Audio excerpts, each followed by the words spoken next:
একদিকে সংসার, একদিকে পরিবার, আর আরেকদিকে আমার এই ধূলিকণা। আমি এই ধূলিকণার গায়ে লেগে আছি শুধু তোমারই জন্য। তুমি কেমন করে এই ক্যামেরার অনেক ভাইব্রেশন, লড়াচড়া এটা বন্ধ করবে, এটা দেখাতেই আমি এসেছি। তো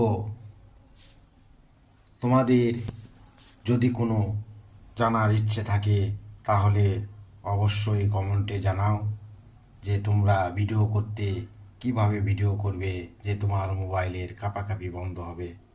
এরকম কাঁপাকাঁপি তুমি যদি বন্ধ করতে চাও তাহলে তুমি অবশ্যই কমেন্ট বক্সে লেখো যে আমি এই মোবাইলের ভিডিও করতে কাঁপাকাঁপি বন্ধ করতে চাই।